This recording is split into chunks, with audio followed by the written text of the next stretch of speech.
A série animada mais fiel aos quadrinhos dos X-Men finalmente voltou. E além de bastante surpresa, X-Men 97 trouxe também bastante referências. Tivemos a redenção de um inimigo que conhecíamos bem antigamente, uma personagem super poderosa, uma deusa, perdeu seus poderes, e o surgimento aí de um clone para causar meio que um inferno aí em todo esse enredo, né? Continua aqui, atende a nossa chamada, porque muita coisa que aconteceu aí nesse enredo já passou nas revistas e talvez tenha uma solução.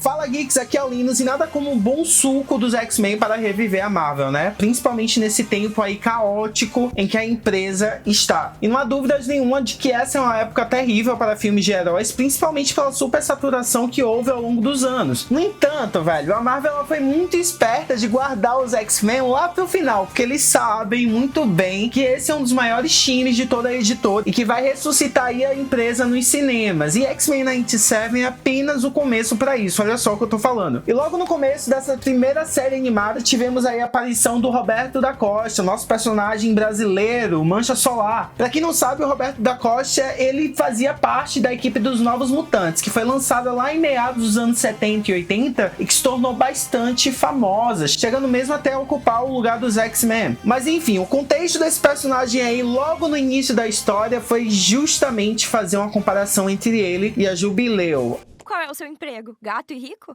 Não esquece, solteiro. Assim como a Jubileu, ela foi lá personagem inserida nos primeiros episódios da série animada de 1997. O Roberto, ele é esse personagem que conhece os X-Men, que conhece aí da vida como um mutante e passa a entender aí um pouco sobre os perigos ou como as pessoas o enxergam, mesmo que ele seja uma pessoa totalmente pacífica. Inclusive, nesse mesmo episódio, a gente pôde ver que ele estava sendo totalmente pacífico, não estava tentando atacar ninguém, tentou até comprar os sequestradores dele. Tá legal. Quanto? Fala. Bem brasileiro, né? Daquele jeitinho que a gente gosta. Mas com certeza todo o destaque aí desse episódio foi diretamente para as lutas, né? Para os X-Men em ação. E como fã dos X-Men, eu arrisco aqui a dizer de que essa foi a melhor representação do Ciclope, viu? Um líder, um lutador nato, um cara que bate de frente com os inimigos, que utiliza os seus poderes de uma forma bem estratégica. E eu não lembro qual foi a última vez que eu vi o personagem agir daquela forma, como ele realmente é nas comics. E a divisão desse destaque é tão grande que quando a gente também passa para um outro personagem, a gente também se surpreende. A Storm transformando a areia do deserto em vidro para atacar os sentinelas. O Mofo se transformando em vários personagens ao longo da série animada, personagens que a gente conhece, como a Psylocke, o Blob, o Arcanjo, a Lady Lethal. Cara, tá incrível. É tudo que um fã que lê quadrinhos realmente quer ver numa animação. E apesar de tudo, essa realmente é a essência de X-Men 97, né? Até porque, de longe, é uma das animações que mais se parecem com os quadrinhos. Chegamos também ao ponto de ver a Jean Grey grávida, né? A Jean Grey. Uma personagem que, se baseando pelos humores, se baseando também pelas comics e pelo que a gente já conhece da saga Inferno, não é exatamente a pessoa que a gente acha que é, mas pensando pelo um lado mais lógico, né? De quem produziu aí essa animação, foi extremamente inteligente, sabe por quê? A gente está conhecendo o personagem agora, a gente está pegando amor por esse personagem. Aquele diálogo da Jean Grey com a Ororo, né, falando sobre o filho dela, o medo que ela tinha, né, da humanidade tratar o filho dela de uma forma que não fosse legal, nos faz se aproximar um pouco da personagem e entender um pouco das dores dela. Parece uma mãe falando.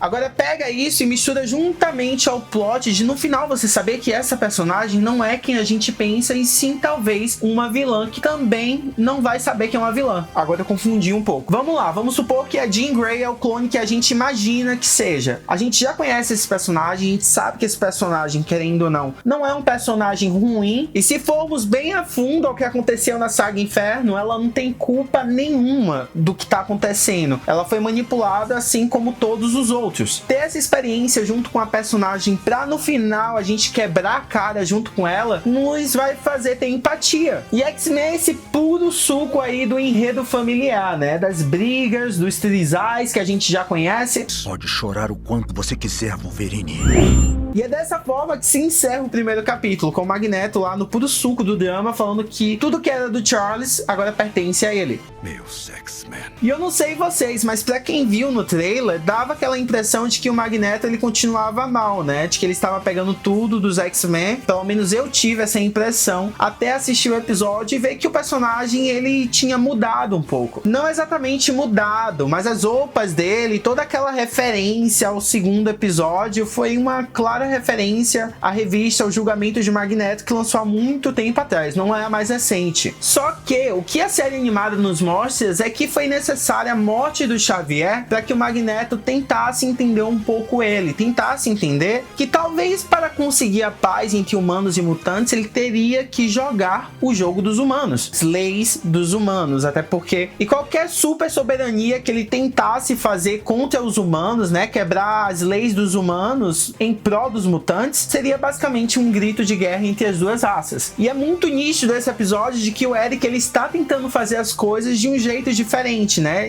Ele realmente está tentando fazer tudo dar certo. Genosha tá lá, ele está tentando tornar Genosha em um país mutante. Só que antes de tentar concretizar os seus sonhos, ele precisa ser julgado pelas leis humanas, né? Porque ele fez coisas terríveis antigamente. E além disso, ele tinha um novo ponto a provar para os X-Men. Ninguém tinha confiança dele ali, mas ele queria provar ser um cara diferente, ter um ideal diferente. Eu me rendo.